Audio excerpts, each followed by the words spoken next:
Hello, you're listening to a Band of Gamers podcast. This is episode 204. We've got a really good one. Really good one, right, guys? Yes. Right, Carl? Yes. Yeah, you better. Oh, as long as I remember to unmute my microphone. We're all good. Yeah, we've got a great one. Oh, excellent start. In this episode, we've got some great news. Sony is taking a step closer to the Xbox Elite controller. What? The battle for power between PS5 and Xbox Series X is starting to take shape. All sorts of rumors and information starting to appear. Who is in the lead and does it matter? Microsoft is more interested in you subscribing to Game Pass than they are in selling you a Series X. Some recent news would certainly indicate so. Got some great games lined up. Shane's going to chat about Need for Speed Heat. Yep. And Bus Simulator. Whoa. Ooh. Carl's got his impressions of the Oculus Quest. Really? Yeah. Oh, yeah. Says that right here. And we got a backlog update, God of War. Some final thoughts on that. I think Carl's got one, right? Yeah, but it's Xenoblade Chronicles Tourna. I couldn't tell if your orange meant you finished it or if that's like in progress. What does orange mean in our sheet? That was temporary. We'll come into it. Got it. We've got an email, and we'll take it out of here for 2 weeks. I'm Joel, your MC, one of your three co-hosts, recording in a suburb of Milwaukee. That's in Wisconsin, USA, kids. Joining me on this podcast journey from across the globe, my two best mates. You heard them both already, but let me introduce them. First of all, from snowy Vancouver, Canada, your friendly bus driver, it's Shane. Yeah, man. We got pelted with some snow here, man. It's been craziness. It doesn't snow in Vancouver, man. It's like the warmest spot in Canada, but we're in a bit of a deep freeze, and the snow's falling as we speak, boys. How do the natives react to that? Is it like cities shutting down? Everyone's driving off the roads? How do they take it there in Vancouver when it snows? Yeah, they don't. They don't. Everything shuts down. People forget how to drive, how to do, well, because it doesn't snow, right? So you don't have to learn. But this late into the season, I'm speaking from a work perspective, this late into the season, a lot of people just end up staying home. If it snows, it's usually gone within a day or two. So take a day or two off, stay off the roads, be smart, and buy your winter tires. It's kind of nice. In Wisconsin here, when it snows, it's like a Tuesday. It's normal. But like down south in the U.S., when it snows, it's like the whole city shuts down for a week. Yeah. And I'm always kind of envious. Like, I wish we could shut down for a week. Nah, that probably wouldn't be productive. In Birmingham, England, he may finally be sold on VR. It's Carl. What's up, Carl? Hey, yeah, no snow here, sadly. He sent some our way, some nice soft flakes. A good coverage would be great. We do close down, bit of snow, and it's snow days pretty much for everybody. So just get them excuses ready and have a day playing games. Nice. I'm going to pour a quick beer here and we'll get on with it. I've got a Drecker Freak Parade. Actually, no, I don't. False alarm. I grabbed a different one out of the fridge. It's a Drecker Ectogasm. Nice little India Pale Ale. Very light in color. Bumping it into my mic. I'm excited today, guys. Attaboy. It's a big day today. It is. Got a good episode. Packers play later. Anyway, let's talk about the DualShock 4, which is getting a little attachment here soon. Week or two, I think this thing comes out. Attaches to the back of the controller, kind of underneath the bottom towards the back. It's got two rear buttons mappable to any digital button of the controller, a dedicated button for remapping back buttons, a digital screen that shows the currently assigned buttons. That's helpful. Cool. Ability to save and choose from different presets. And of course, the headset pass-through for connecting any of your wired headsets to the controller. Don't want to lose that functionality. This is bringing it much closer to what the Xbox Elite controller does. Has a couple paddles on the bottom. You get some additional buttons. But rather than making you buy $150, now $180 for the Xbox Elite 2 controller, you get just a little attachment here on the DualShock 4. What do you guys think about this? You interested in picking one of these up? I'd be interesting to try for one of my favorite genres, racing games. Because let's be honest, the bumpers or toggles on the current PlayStation controller are more designed for shooters. Yeah, they have a little bit of resistance and whatnot. You can feather the throttle a bit in racing games, but it'd be interesting to try for that. But not something I'm rushing out to buy or pre-order. I'm happy with the controller the way it is. However, it would be interesting to see if that would play an advantage. Yeah, I think it's one of those situations. It is highly situational. It depends on the game that you're going into. Sometimes those little paddles on the back of the Elite, they're really useful. Programming different things to them, and I like the dedicated different resistances you can have, and different kind of levels for your triggers and stuff. It looks quite neat. It just kind of clips on the bottom, and it's kind of an additional like a half moon, isn't it? Kind of sticks out, and I think you've still got a pass through for your headphone jack as well. So it's fairly unobtrusive by the look of it, but I don't know. I'd guess I'd see what kind of game would need to be need that for. There's not many. I don't play many shooters anymore. Getting too old for that, and like not as competitive, I should say. Let's just get that out of the way. There you go. So yeah, not too old, never too old. So yeah, I guess it just depends on the game. It'd be nice to have that functionality, and I think it's certainly. They are lagging behind a little bit. Sony behind Microsoft. They've got that Elite controller. It'd be nice to have the option, at least, for that kind of customization. Yeah, apparently they're going to add this same functionality, rumors, and according to patents that have been filed. So still a rumor, not a fact yet, but apparently the PS5 controller will have this built in, this additional functionality. I've got an Xbox Elite. I didn't mean to talk negatively about it earlier, about it being expensive. It is a phenomenal controller. I absolutely love it. It's great. But truth be told, I take those paddles out quite a bit. I find them to be somewhat distracting. Having those, you already have a lot of buttons on controllers nowadays with the right one, the right two, the triggers, the face buttons, and then to have those 4 additional pads at the bottom. And so it can sometimes feel like a little bit much, but there are certain games, and racing games is a good genre, Shane, like manual transmission. If you want to shift up and shift down on the bottom, they're perfect for that. So nice to have if you're interested. It doesn't come included with a 4, DualShock 4, but you can just add it on. Although with the 5, it may be already on there. And I like that they have a digital screen, so you can remind yourself what you've programmed in there. I think that's important. Don't have to go to a menu screen every single time to remember what's up.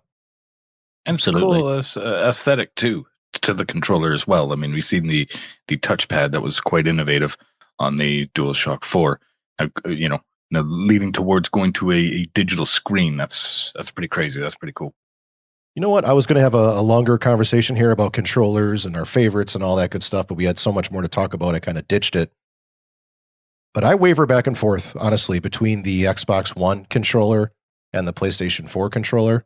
I don't have a standout favorite. I think they're both great for different things. Yeah, same for me. I like using them both.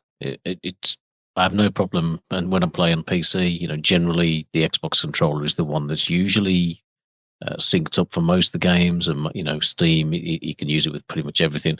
PlayStation 1, it's often a little bit more, hit and miss, depending on what you can use it with.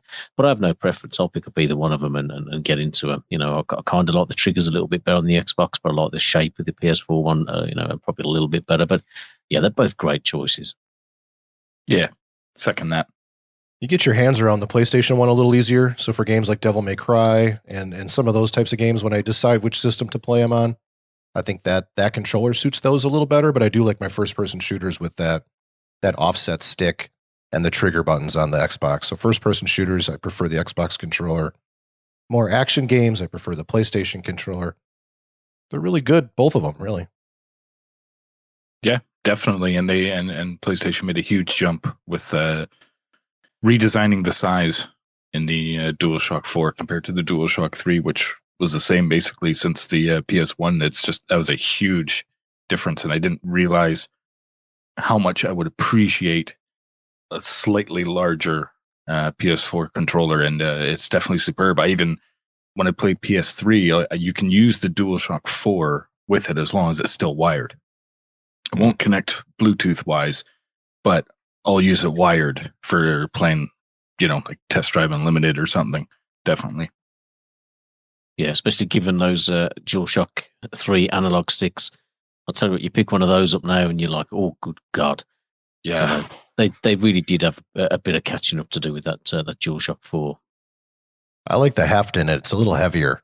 It feels like you've got Yeah. a little bit more in your hands there. The DualShock 3s, I've chucked a few of those by mistake on occasion. They're so light. Just By mistake. fly out of my Joe hands Danger. in a moment of rage. Like, Hasn't happened yet with the DualShock 4. The specs are taking shape for Xbox One Series X and the PS5. It's getting crazy. It's getting crazy, boys. There's rumors circulating. We're getting close. I think launch is supposed to be by Christmas 2020, later this year. It's only gonna ramp up from here. Yeah, we had a really nice shared post here from Tim Paulin in our Discord server. Yeah. Figured I'd read this. According to Digital Foundry, and he shared some information that they had published, based on investigating the hardware info and the leaks of both PS5 and Xbox Series X.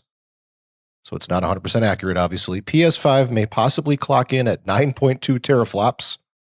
Teraflops being a measurement of power. Whereas Series X will possibly clock in at a whopping 12 teraflops. Quite a bit more powerful, or 3.8 more powerful. Does any of this matter to you as a gamer? For reference, the Xbox One X was 6 teraflops. The OG Xbox One was 1.3. Wow. Heck of a difference there in number. Your E-power penis number there. Xbox One S, was 1.4 teraflops. The PS4 was more powerful than the Xbox One at launch with 1.84 teraflops compared to Xbox One's 1.3. The PS4 Pro, 4.2 teraflops compared to Xbox One X's 6. I don't know what any of that means. I'm not a computer guy and not a engineer. Obviously, a higher number usually means more power. But when I look at Xbox One X compared to PS4 Pro, the Xbox One X does look a little bit better. But does it matter when these third-party games are made for both of them? The third-party dev is going to optimize it for both consoles and oftentimes isn't going to spend the extra 3 or 4 months to really polish up the more powerful of the versions. I don't know if it really matters from my point of view. I kind of look at it and the numbers go up, and that's great. And you like to see the numbers go up. But yeah, because you're a numbers guy. That's safe to. Yeah, you're a numbers guy, right? Yeah. Yeah, I mean, I play RPGs, and when the numbers go up, that's how you know you're doing a better job. You know, you like facts. Yeah, you like to see it. But with teraflops, I don't know. The only time I think in this console life cycle we've seen a big difference. We've kind of been like, oh my god, have you seen that running on the One S or the original PS4? For me, it was probably Red Dead 2, and that game was in development for like 50 years. So I think when you kind of look at it and say that it's night and day, that's not playable on the One S. And the only other one that springs to mind is, and I don't know if you played this, chaps, but it was Hyrule Warriors on the 3DS. Oh yeah, the version of that, which I think it was just so poor compared to the Switch one. It was barely playable. Like it really, really suffered frame rate, everything else. But it doesn't. You don't generally have those massive issues. And I think as technology goes more and more, Microsoft have obviously got their strategy. It's going to work on everything.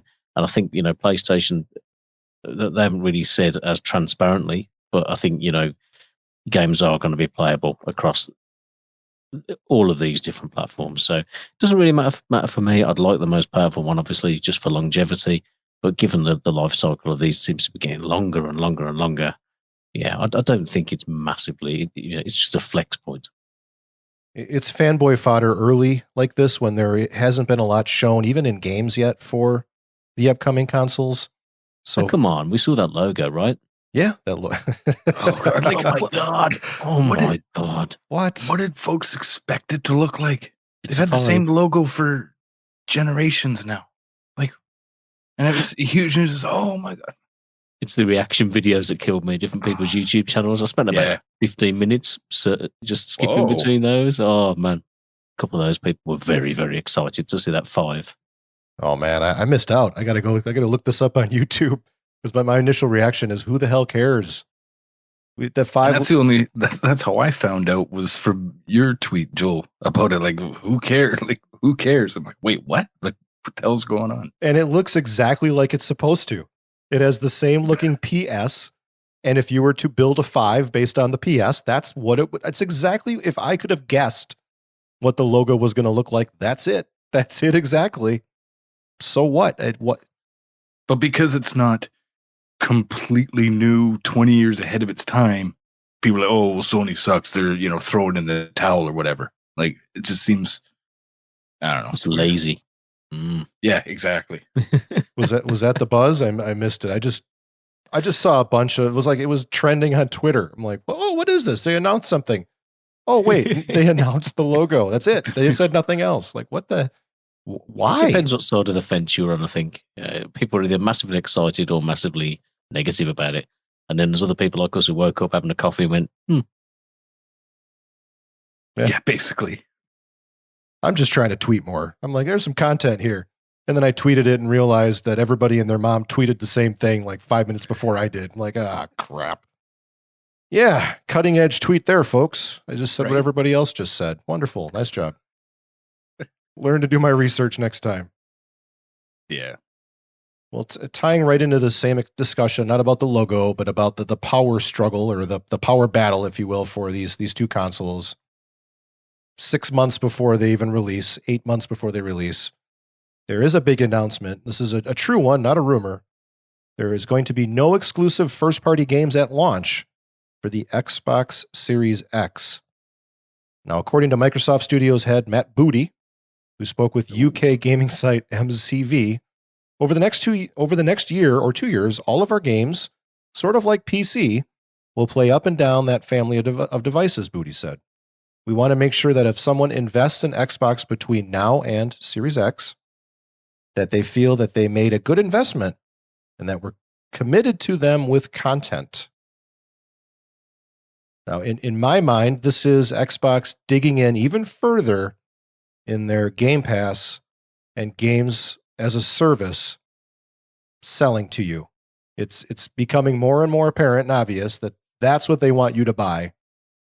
Because if you think about it, when these consoles, especially at launch in year 1 and 2, I don't think they're making a lot of money on a console. I mean, if they're going to price it competitively, let's say it's $500, it's probably going to be more than that, the Series X, unfortunately, but let's just say it's $500.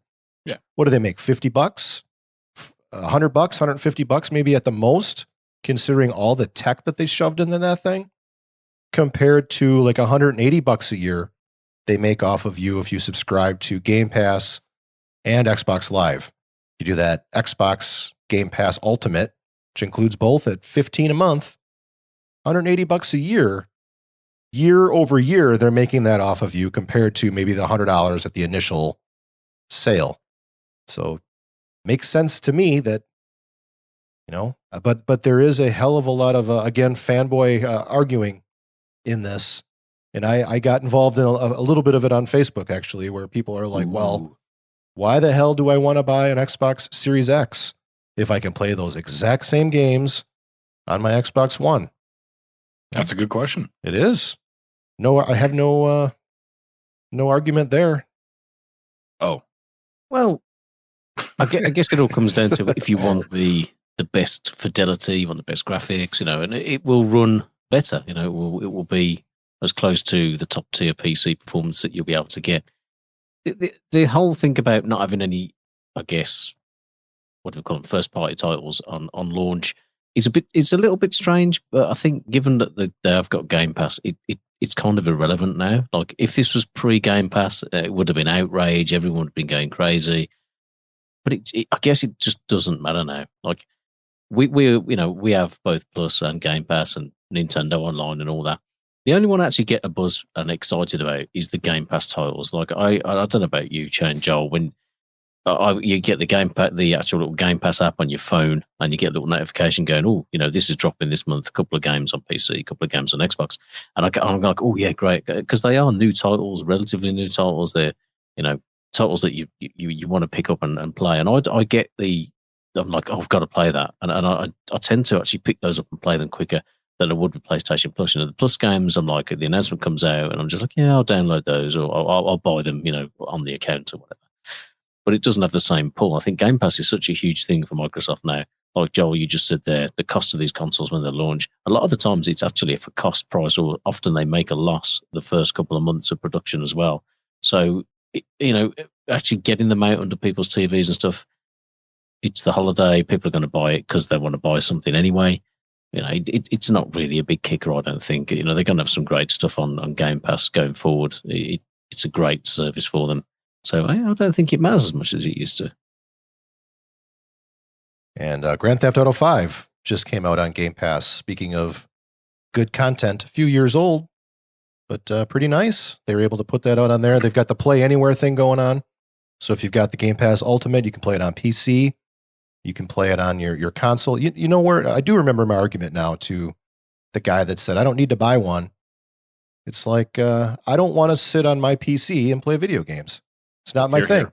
I'm at work all day. I sit on my butt all day at work. Yep. I have my watch telling me when to stand up. I'm sitting so much. I don't want to come home and sit in my little office and play video games. I want to sit on my couch with my TV, kick my feet up, and that's my thing. So I would rather buy the Series X over a gaming rig because it just fits my lifestyle better. And I think it's a brilliant move that what Microsoft is doing. This is their strength. They're in the computer world. You're buying their operating system with every PC you buy, whether you want to or not. And then more than likely, if you're an Xbox gamer or a PC gamer, even to a lesser extent, you're buying Game Pass and you're enjoying it. They're getting your money. So this is a smart play. And if you're like me, where we keep our PC computers for podcasting and whatnot, it's actually further away from the fridge as well. So it's an even more benefit to have the console under the TV to get closer to that beer fridge. True. Yeah. You've seen those. You've seen these couches yet, where they've got the little fridges built in. Man, that's. Oh yeah. I got an L-shaped couch, lowercase. Oh man. I don't know, Shane. You're the PC gamer of this ABOG group here. Right. He sure is. Right? Yeah. You are now, dude. That's your new title. No, I do think there's some demand. For a little while now, people have been trying to sell PCs that are prepackaged and they're in a box, and you don't need to worry about building the part. Getting the parts together, building it yourself. You don't have to worry about updates. You don't have to worry about an operating system, all that stuff. So people have been trying to do this for a little while, and Microsoft do it incredibly well. That little Xbox One X, superbly built little piece of kit, and it is just a PC that sits under your TV, and you don't need to worry about it. It just does its thing, and it's super reliable, and you can sit on your couch and play games.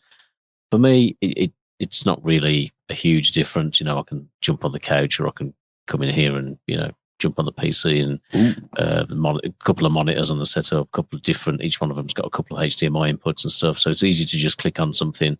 For me, I quite like to watch stuff as well when I go, and we're going off on a bit of a sidetrack here, but I'll put something on. I'll switch the PC to one monitor, and I'll have something on the other monitor. I can game on that while watching Netflix on the other one and things like that. So it all depends on your setup and how you want to kind of get away from it all and immerse yourself in gaming. But for a lot of people, that is just putting the feet up on the table, sitting on the couch, cracking a beer, and playing it on the TV.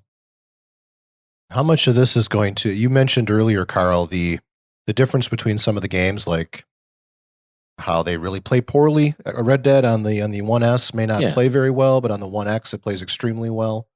So they can say all they want, like you can play it on both, but are they really gonna? Look at that Hellblade 2 that's coming out. You're going to put that out. It looks amazing. You're going to put that out on the One X, and it's going to look that good?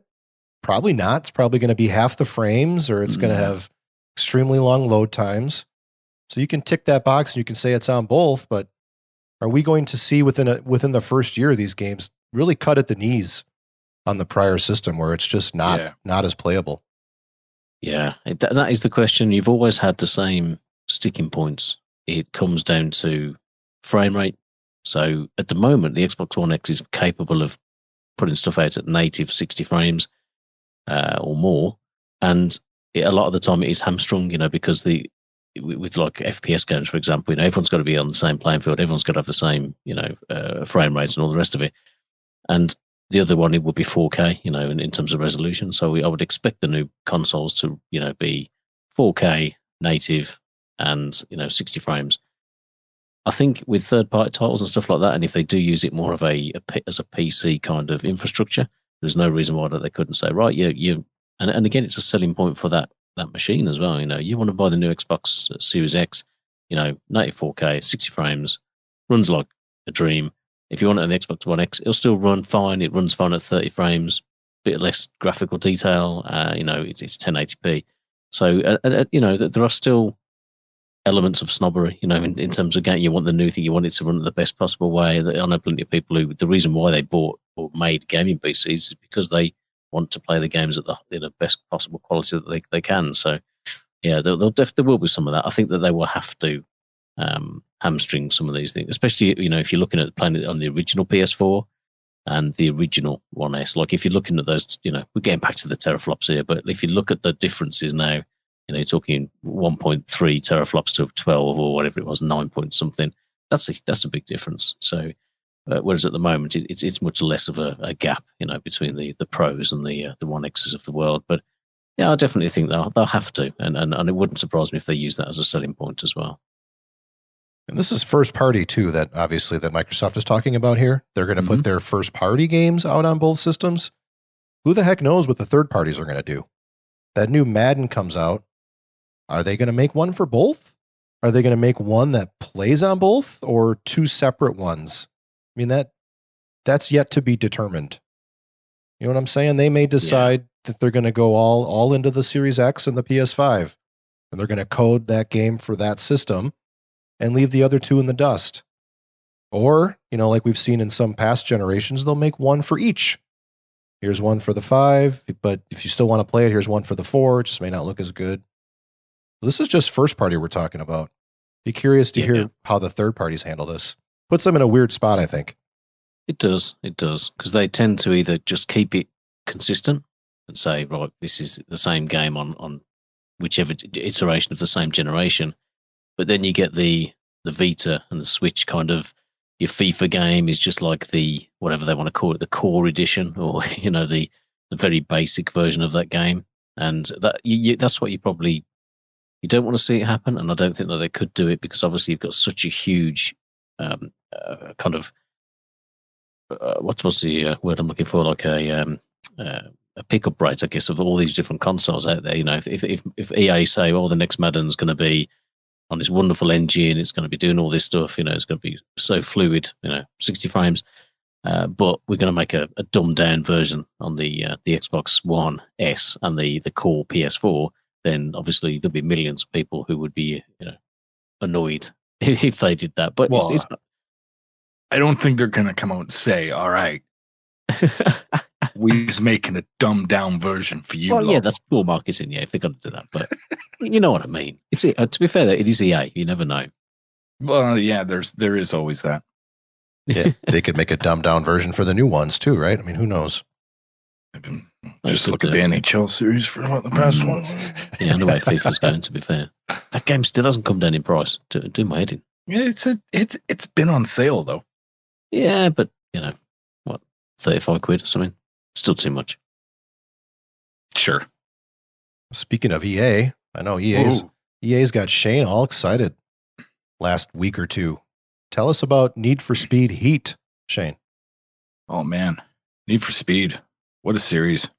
Had some great experiences. I think we all, at one point or another, have had a great experience playing a Need for Speed game. But lately, over the past, actually this generation, I'll say, it's been a bit lacking, hasn't it, boys? That's what I read. I'd agree with that. Yeah. I did play the one before. I think it was the one before this with where it was all full motion video stuff. It was all very much, dude, bro. The one that I refer to as the self-titled Need for Speed. For some reason, it's funny. I was talking to a buddy, last week of playing Need for Speed Heat. I'm like, oh, the self-titled. Wait, what are you talking about? Yeah, love it. But yeah, Need for Speed Heat, and I can say now, Need for Speed is back, man. They are back to their roots. And yeah, I got this over Christmas and whatnot, and was kind of iffy on it, but I've heard some good things, so why not? It's pretty good. I'll say that. I've only played the single player campaign. It's not very long. It comes into about 10 hours long, which for me is perfect. And for a racing game where you don't usually get stories anymore in them, is a welcome surprise. That's good. And yeah, it's super cool what they did. They've split it up into a day and a night cycle, where your day events are sanctioned races, very Forza like, and throughout the day you play the races and you win races and you earn your money. That's where all your money comes from. Then on the flip side is the night races, which are a bit more grittier, dirty, underground street racing. Think the original Need for Speed Most Wanted or Need for Speed Underground. Very much to that aesthetic. So And do they when have races they have like the open world where you just roll into an intersection and start a race, or how's that set up, the campaign? Yeah, basically, spot on, man. Open world, and there's events all over the map. Basically, like you said, Joel, pull up to an intersection. They're usually in intersections, not always, but they're there. You pull up to them, hit the button, and they put you in the race. Okay, cool. But on the night side of things, because it's more underground and whatnot, you don't earn money. What you earn is your rep, and your rep is basically your XP for leveling up. Isn't this what the Crew did? Crew 2? Isn't it about rep and followers, if I remember correctly? Yeah, social media stuff, wasn't it? Yeah, they had their followers, which is basically the XP, but you'd gain that from all sorts of things, drifting, doing events, making jumps, doing tricks and whatnot in a plane or whatnot, but kind of the same kind of thing. This Need for Speed, they've kind of taken all sorts of influences from the best of racing games that are out there, such as, like I said, Forza Horizon. They've taken a lot of stuff out of there. You definitely see that right away, especially with the presentation. I think Forza has definitely influenced this Need for Speed. Burnout Paradise, which is arguably one of the greatest games ever made, and what they've added in doing all these events and whatnot is they've also brought back smashing the billboards. There's billboards to smash. There's neon flamingos to smash as well. So you get a little bit of that Burnout Paradise in there as well, along with, making jumps and whatnot. Like the sound of that. Yeah, it's very, very cool. And also the Crew. The Crew was kind of a little bit before its time in many ways. But the big way they kind of taken from that is with the part upgrades. There's all different parts to tune your car and whatnot to make them better as you level up through the game. And there's different levels of parts as well. There's, like your pro part, your elite part, your ultimate plus part, all sorts of stuff, which is directly taken from the Crew. So they've really blended that really, really well. Now sprinkle in some old school classic Need for Speed. Like I'm talking like PS2 days, the underground Most Wanted days. Toss that in there. It makes a great story, and they've blended all this super, super well, and it works. It's something that, as a racing fan for so long, and I've played so many great Need for Speed games, throughout the PS2 and the PS3. This is what we've wanted for some time now, and it's here. And my biggest problem was with the self-titled Need for Speed game, Rivals, and then Payback have been not very good. I'll say, at least from my experience. And there's a lot out there in the community that would definitely agree with me on that one. It's kind of lost it, but it's back with this iteration of Need for Speed, and it's one to pick up if you've been you like me, this is the type of game that you've wanted from Need for Speed. This is the one, man. They're definitely back. So when you say old school, like PS2, most wanted, we got the cop chases, very arcade style racing as well. It's spot on, my friend. Arcade racing at its best, like only Need for Speed can do. The cops in it are the ruthless. They want to take you down. It's the classic, the street racers versus the cops. This is what we've wanted. They've brought it back. The cops are the crazy. The crazy, man. When you're doing those night races, you're earning rep, but while you're earning rep, man, you're pissing off the cops as well. When you piss off the cops, your heat level goes up. And they've introduced this heat system where you get the 5 levels of heat. But now when you finish your night and you head back to your garage, your safe house, whatnot, the amount of rep that you've earned throughout the night, your heat level, I should say, has now become a multiplier for your rep. So you have a really good night and you get lots of heat on you. You got that 5 level heat. You got 5 times the rep that you're going to be banked with at the end of the night. Now, if you get busted, and I'm talking feel the steel around the wrists, you're locked up. You lose your rep, and you lose a bunch of money too, man. They make you pay a fine and whatnot, man. Nice risk reward there. I like the sound of that. That's pretty clever. And it plays to the strengths of the game. It is all about the risk and reward. And boy, is it rewarding. And when you get busted, boy, does it suck. And it hurts, man. There's been a couple times playing this over the past couple of weeks where it's like, you know what? After this, I need to take the rest of the night off, man. I just lost. I had like 200,000 rep. I was ready to bank and whatnot. And, lo and behold, got busted and that's gone. Pretty cool. But it's great. And the customization side of things, Need for Speed has always been a leader when it comes to customizing your rides and whatnot. And this game is no exception. It's a huge amount of customization from body kits to doing the colored smoke and the underglow to even you can tune the exhaust, how you want the exhaust of your car to sound.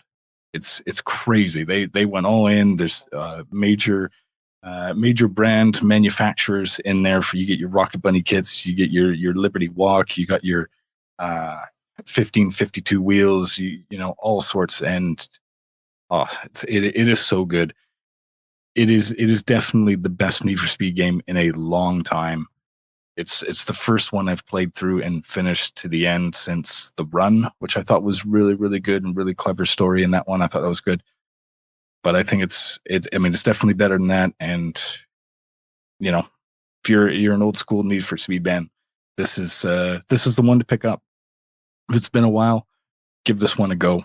And I think you'll be very, very satisfied with it. I'm glad to hear that because a few people have kind of played this and weren't that impressed with it.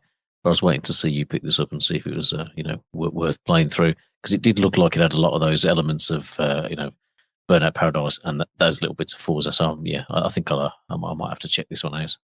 Yeah, probably a stark contrast. I don't know if you had a chance there to get a big drink of water, Shane, and take a deep breath because you got another game to talk about here, Bus Simulator, which I assume does not have risk reward, cops chasing you, and customizable exhaust. I haven't unlocked that yet. I mean, there could be DLC coming, but we are unsure at this moment in time in January 2020. But yeah, man, from the street to the fleet, Bus Simulator, man. That one's been on my eye for a couple months since it came out early fall on PS4. It's been on the PC for probably 1,000 years or whatnot, but. Yeah, it was on sale over the Christmas break and picked it up. Another rule broken in the backlog challenge. That's what I do. Nah, that's not. You didn't set tough rules on yourself. And hey, we got new games to talk about. This is great. Keep playing them, man. Sure. It was 2019 anyway. It's all about the balance, man. It's all about the balance. So I've been intrigued about Bus Simulator for so long. I mean, how cool is that? There's been so many simulation games.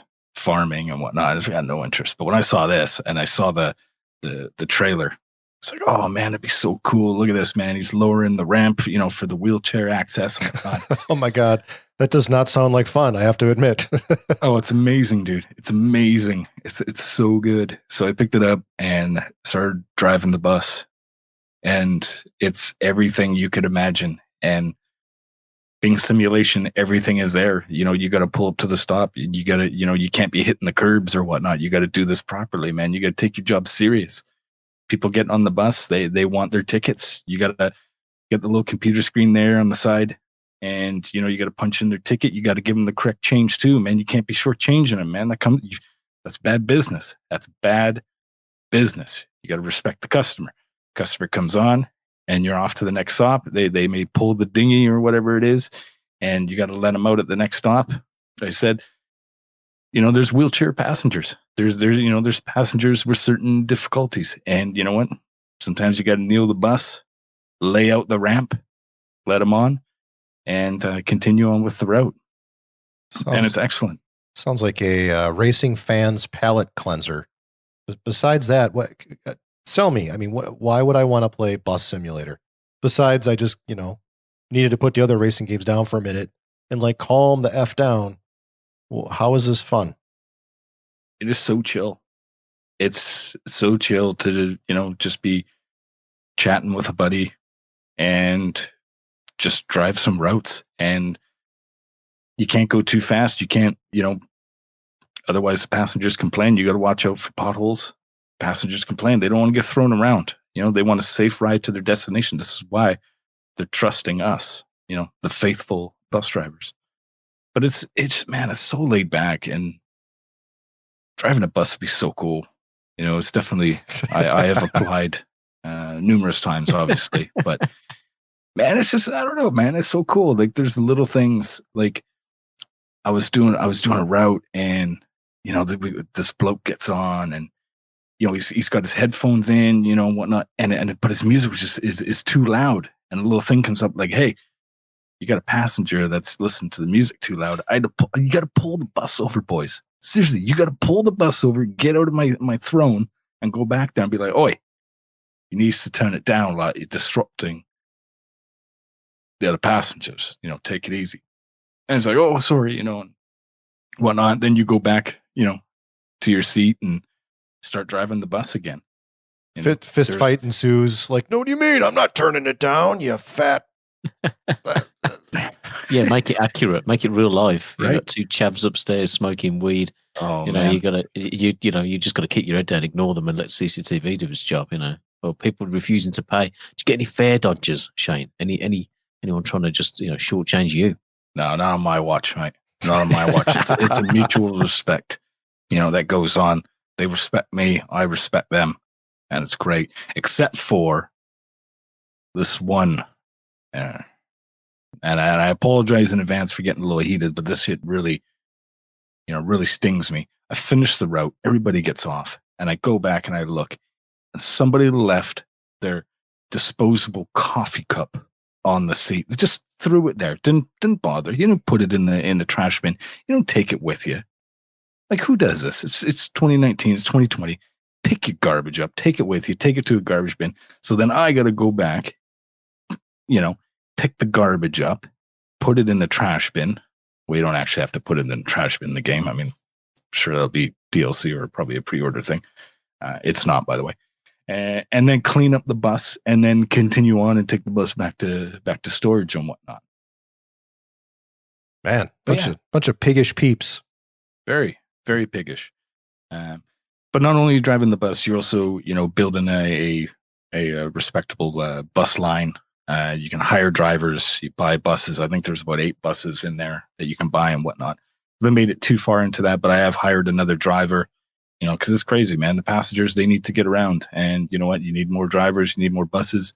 I did buy a new, larger bus actually, and didn't seem like it was a lot bigger, but once I started driving, it's like, oh, this is a bigger bus. And I knew that because I dragged a light pole down the side of it, trying to make a right turn.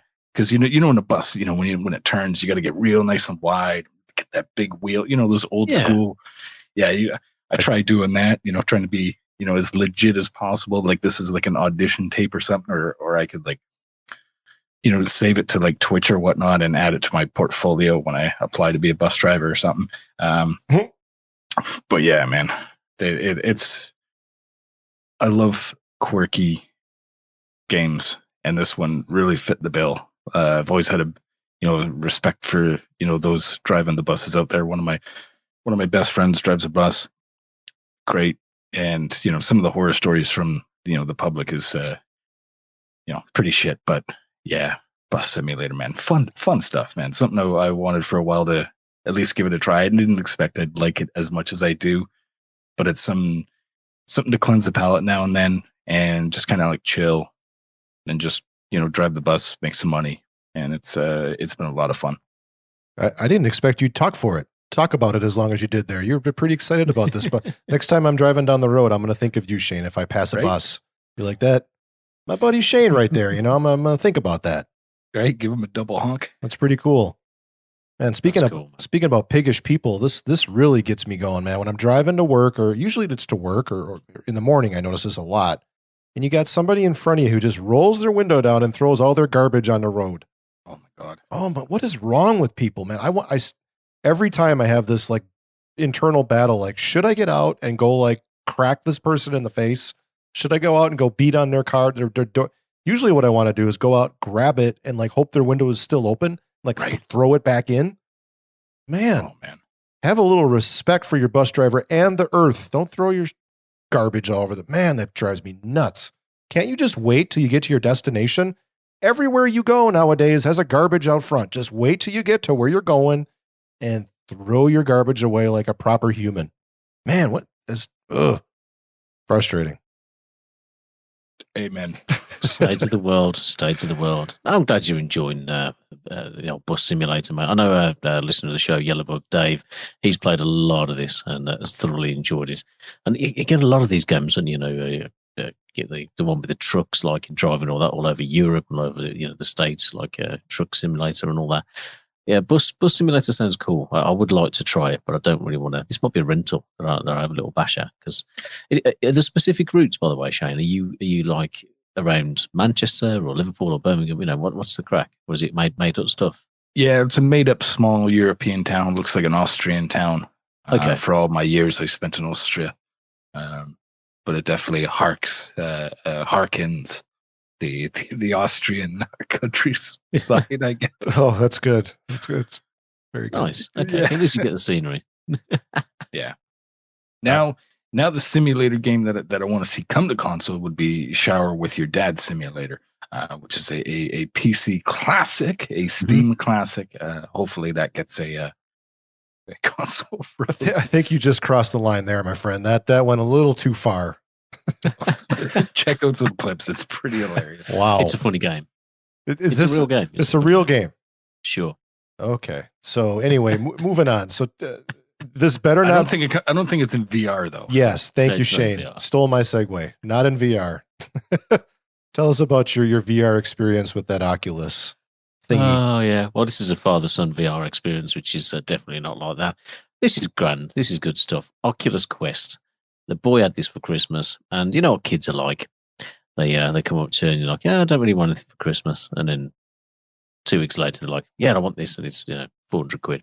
Here's my list. Something similar for the boy. The only thing he really wanted to try, he's been on a few gaming expos with me, and I've tried various VR headsets over the years, and the PSVR a ton of times, and he's always wanted to have a go, but he's been a little bit too young, or it's just not good for him. And he started doing a little bit of research, YouTube videos and stuff like that. And I was like, right, if you want a VR headset for Christmas, you need to, pick it yourself. I'll give you some tips, but, you need to, be comfortable with what you're getting into. So he settled on the Oculus Quest in the end. And now this is a completely standalone unit. So it's completely wireless, which is what I think people have been after for quite a while. And without spoiling too much, this is the best VR experience I've ever had. It really is just so much fun. It's so immersive because of the fact that you ain't plugged into anything. You got a bit of freedom. It sells for about £400, $400 for a 64 bit version of this that do a 128 one, which is just another 100 quid more. It just depends on what you want to go for. The store that you actually buy the games through isn't massive. There's some stuff on there, some good stuff, but there's nothing on there that I think is going to be 40, 60 gig of downloads. So hoping the 64 gig version will do him some some good for a little while. You can't expand it and things like that. So he's kind of it's a bit of a decision when you pick it up. Battery lasts for about 3 hours on a full charge. You can play it while it's charging as well if you want to. 3 hours is probably about right there. It does you good to have a break. And the boy, when he was thinking about having this for Christmas, and he was saying, this is the one I want, Papa. And can I? It's probably a good thing that the battery only lasts for 3 hours, and I can have a break. Then I was like, yes, son, you can. This is really good, interesting. And it never feels like it's too much. The headset's well designed. It's like a straightforward set of goggles that go on the top. It's got a couple of thin pieces of plastic, one straight over the top of the head, two on the side, and it just fits like a loose cap and not too heavy. It's got a little glasses spacer as well if you wear specs like I do if I'm playing on stuff. The controllers that come with it are super responsive as well. If you've ever played on PSVR, it still uses the kind of Move controllers from the PS3. The technology and the how kind of accurate that is quite old now, and they're not actually that great if you want to be playing something that's quite intricate and quite detailed. So these use kind of like a couple little grip, little hand grips that kind of remind me a little bit of the Wii controller, not the one that you shake, but the one with the little thumbstick on it. And they've got like a circle that goes around on the top, so your fingers kind of fit through that, and it does pick up some finger movement, so you can actually see your fingers kind of bending on the screen in front of you. And it's got a single thumbstick and a button on the front and a button underneath on each one. So quite straightforward, quite easy to use. Nice little feature of it as well. It doesn't really matter how much room you've got around you. Obviously, you need a fair bit of space. But it has a very unique thing, which I haven't seen in any of the headsets. It might be in the other Oculus ones, but on here you can basically draw a perimeter around you. So it'll show you your real world setting, and then you kind of hold down on the controller and you kind of just draw a little picture around you. So it gives you a safe area where you can play. And if you kind of go through that, it flags up. It gives you like a grid in front of you, and it starts off blue, and then the closer you get to the grid, and in theory, the closer you get to the outside of your area, it will turn red and flash red if you kind of put your hand through it by mistake. So it's quite good if you're worried about the kids kind of like hitting through the TV and all this kind of stuff that you see in YouTube videos. Quite safe and quite kind of leave them to their own devices on it. The headset itself, it's got two little OLED displays. Forget the resolutions there. They're pretty solid though. It's like 1400, 1600 per eye. Refresh rate's really good as well, so it should not get motion sick. If your motion sickness is something that might kind of trigger you. The refresh rate's about 72 hertz, whereas on the PS4 it's much lower. So it's kind of a bit of the best of all the kind of, if you're going to try VR for the first time, it gives you the best of all of those worlds to kind of jump in. It's safe. It's not wired. And, in terms of the performance, it's very, very good. It just runs on like a top tier mobile phone, like a Snapdragon chip. And I think it's kind of a top of the line one of those. So you kind of get an idea. You're not going to get massive Xbox One X performance out of it, but it does a really, really good job. Played a couple of games on it. The first one I had to play was, it's a game called Vader Immortal. So it's a Darth Vader Star Wars game. It's episodic. Ooh. Oh, yeah. Yeah, Shane's excited for that one. Yeah. When he knows the characters well. And this is kind of, it's on the store. You pick it up. You can't buy the whole thing, I don't think, as a season pass, which is a bit of a shame. So you have to buy each one individually. It's not cheap. But each episode is probably about 20 minutes or so. What it does do really well is it completely immerses you. You've got this kind of 360-degree movement. You start off in a ship and you're looking all around. The graphics are really, really fantastic for a VR headset, and it's totally immersive. It's got a couple of little speakers in the headset, nothing too powerful, but just enough to get you into the world. And what can I say? Like, the technology works so well for like a little Star Wars game. Vader kind of set you out on a mission to do stuff. You can pick up a lightsaber just as you would, off your belt. You can use the Force to pick it up. Use Force powers like with the buttons underneath the controllers. All the while, like turning yourself around with the joysticks, like a little hit to the left or to the right will switch you around, rotate your character. If you want to walk forward, it uses one of the mechanisms for VR where you basically point and click to where you want to teleport your character to. So it's kind of one of the least motion sensitive triggering ways of actually getting through a game. And I played through certain bits of it, and I was like, oh, maybe Joel and Shane could do this. It's not too much of a height thing in there. It seems quite comfortable. Just a really, really solid experience on it. I was really impressed, and played a bit of Beat Saber on there as well, which is always good fun. It's a real aerobic workout where you've got two like lightsabers, and you get blocks coming towards you, and it's a rhythm game. Like there's a little arrow on the blocks of which way you have to hit them with the lightsabers as they come through, and you end up on the higher difficulties having a real full aerobic workout. It's super, super fun. So. Yeah, really surprised. I'm glad he had it for Christmas because I could play it quite a bit, which is nice. And I was, very surprised just how good it is, how polished the experience is. And I think if you're looking at sampling VR, this is a great way of getting into it. Yeah, but it's $400. Yeah. That's you got some shares in Oculus. It's tough. It's tough to sample it for $400, but I hear what you're saying. It does sound. Yeah. It does sound better than I get motion sick in the VR experiences. So I do need a very grounded, very chill. And even then after an hour, I'm starting to feel a little bit nauseous. So I like the sound of the technology increasing to the point where the refresh rate is quicker. And maybe I haven't tried it. Maybe that'll really decrease my motion sickness. And I also like the sound, as you described, Carl, where you set your immediate area around you, because I think some people don't have the space required to play VR, so it sounds like that would be friendlier to a smaller space. Like the sound of that. Here in the United States, I don't know if you guys see this in Canada and England, we have a lot of commercials now on Facebook, on TV for Facebook Oculus. You're not connected to Facebook for this. This is independent of that, correct? It is a Facebook, well, it's a division of Facebook, I think Oculus is. Now, it's not reliant on Facebook interaction unless you want to play online with a buddy, in which case you do need a Facebook account to kind of add as a friend. Not for all games. There's a couple of games that we have played. Obviously, Luke isn't on social media and won't be for as long as possible that I can keep him off him. But with something like this, when it's like, oh, I need a Facebook account, and I'm like, dude, you can use mine. If you need to, if it comes as simple as just connecting to like a friends list.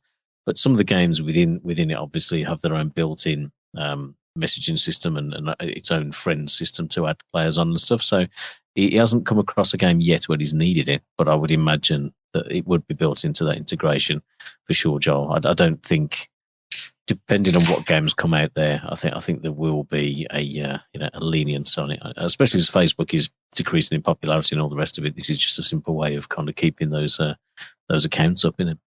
Yeah, I know Facebook's doing a lot with trying to hook people in even more than they already have. So this VR and all the other things they've added. Good to know that you don't necessarily need it to play at least the single player. Sure. Yeah. There's no Facebook registration. It's a separate storefront and a separate account. So you just log into that to buy your games for. The only thing about this one, I guess I should add, is you can play. There's a link cable where you can plug it into your PC and you can actually play Steam games on it. But otherwise, it is a completely separate experience and storefront. So you can't just turn it on and go, oh, let me go online and log into Steam. It doesn't work that way. Be really curious to see what PlayStation does with the 5 and their VR. I think it's already been announced that you can hook up the existing VR that you have with the 4 to the 5, which is smart, but I'll be curious if they continue to push the envelope with VR and come up with something with a faster refresh rate, or if they're just going to sort of walk away from it. Xbox hasn't yet dabbled. They've talked about it. They've experimented. They're working on things, but they just haven't felt comfortable yet releasing anything to the public and making it a thing. But I'm sure everybody's working on VR. Everyone's got their eye and their mind on it because who knows? It could be the future, especially when they start to kind of nail that tech and it's not as motion sick and Yeah. iron out all the bugs, and then Xbox come in with something, partway through this generation and just, blows everybody out of the water or whatnot. Yeah, just a pair of glasses that you just slip on. Oh, Google didn't Google do something like that? Some yeah. Google, yeah. Well, they also did the Stadia, but we probably won't talk about that. Have they though? Maybe. I guess so. I must admit, I played a lot of VR, and the you're right, Joel. The price of this is quite, it's a bit, it's tough to kind of bite into that and be like, yeah, it's $400 down. But as low as the PSVR has come, it's a couple of £100 now. Under that now, I think over here probably pick it up for about 180. Ooh. And I've never been tempted to, although I've played it multiple times, I've never been like, yeah, I'll do that, because I just don't see me playing it at home. With this, I could definitely see me playing this at home. Even if it's just picking it up like for 15 minutes, a couple of times a week to play Beat Saber, get some exercise, and just score chase. I could see that. But again, this isn't the price point for me. This is a boy's Christmas present when everyone's chipped in, all grandparents, parents, everything. So, it's not something you just rush out and buy. Well, not for me anyway, but I'll keep an eye on it. And, maybe if there's a price drop for this, or perhaps, a cheaper version as we go along, definitely something I'd look into, I think. Cool, man. Well, we're about at an hour. That was my goal. So as much as I want to talk about my backlog game and God of War, let's just fly out of here at the end here. We got an email to read as well. But we're doing a backlog thing, if you haven't heard on prior episodes, where we're focused on completing some games from last year, a couple years before. For Carl, I think going all the way back to 2002 or something with Knights of the Old Republic. Whenever that came out. But we made little lists. We want to get through this stuff, and we're very motivated to finish some gems off before the new consoles arrive here in the winter. And honestly, guys, I mean, playing God of War and this whole backlog thing we're doing has really kind of revitalized me for gaming. Because doing a podcast like this, I don't know if you guys would agree. I assume you do. You feel obligated to play a lot of everything in maybe small doses, so you have something to talk about. But I've liked that I was able to just focus in on a game that everybody loved, God of War, that I never got through on the PlayStation 4. And man, what a great game. What a great game. I can't believe I missed this. I know, Carl, was your game of the year last year, if I recall, right?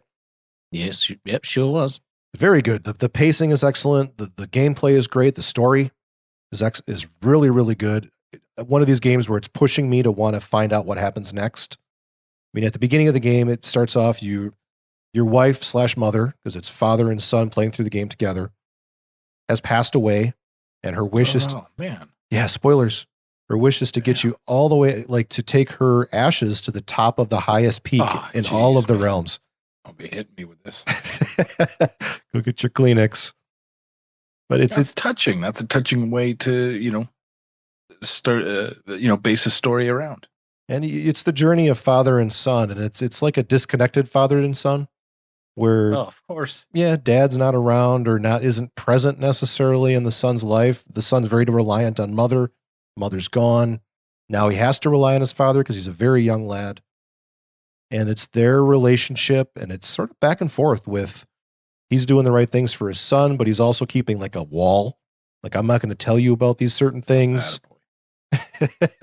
So there's the tension there with, Dad, why aren't you telling me everything? I need you. And then there's a little bit of sass as the kid starts to rebel against his dad because of the bad situation he's in, losing his mother. A very well thought out, realistic relationship.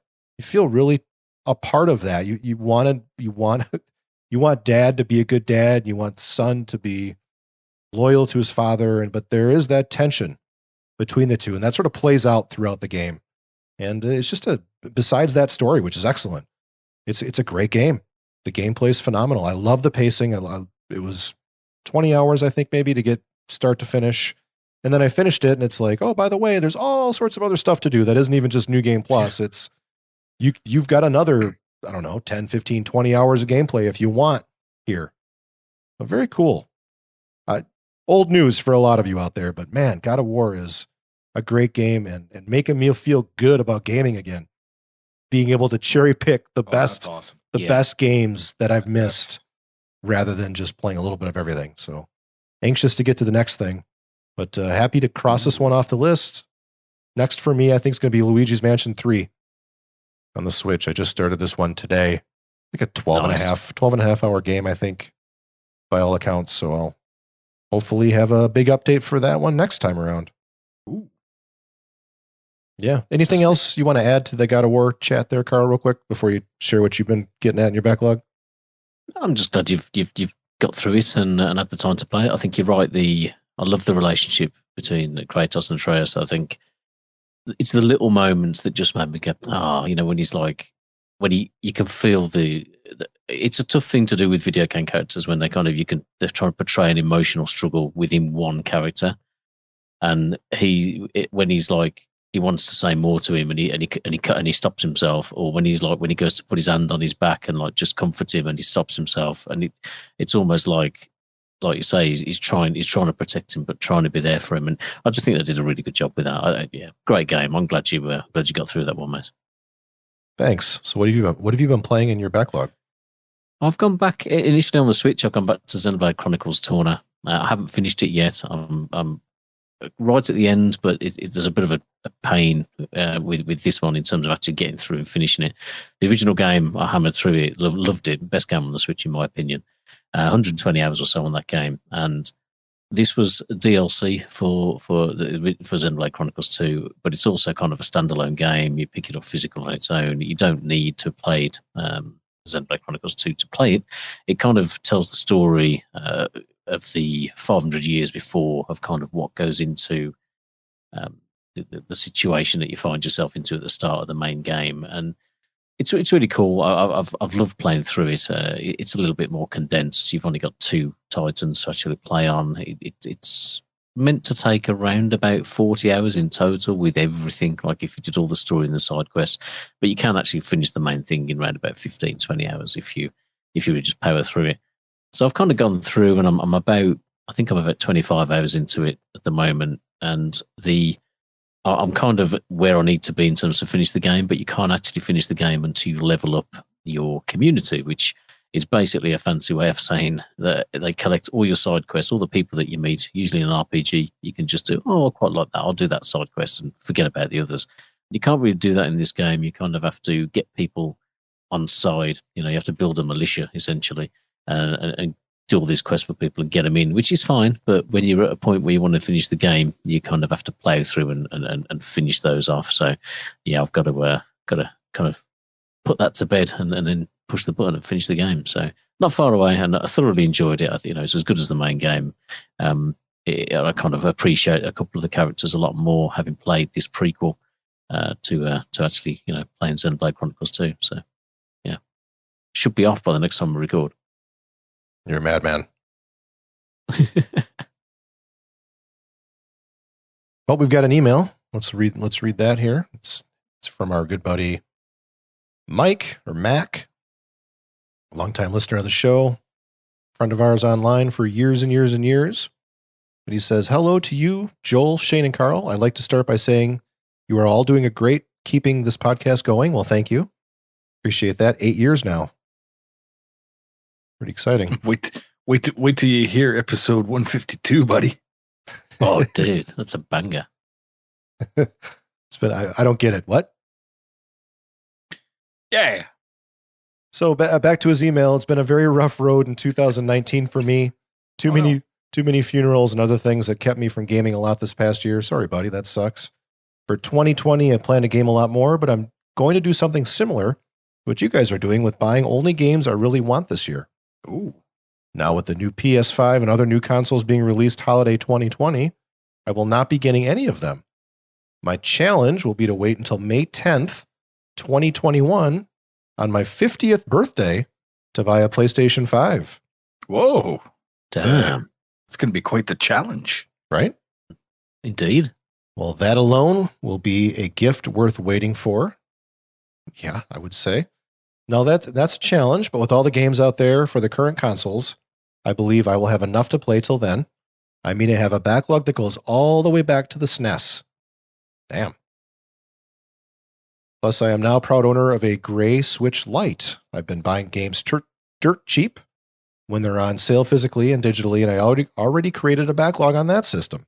Huh. Aha. Well, I'll talk to you guys later. Keep up the show, or keep the show going, and I have something to listen to while I'm working out at Planet Fitness. And Shane, keep on with your retro games collection, buddy. Will do. Definitely. I wanted to hit 100 SNES games by the end of 2019. I fell a little bit short. But hey, you gotta pick your shots, man. Thanks for that. Yeah, definitely, man. Looking forward to some backlog and more retro games, pal. Yeah, thanks for the email, Mike. If you want to send us an email, you can do so, abogpod@gmail.com. We would love to hear from you.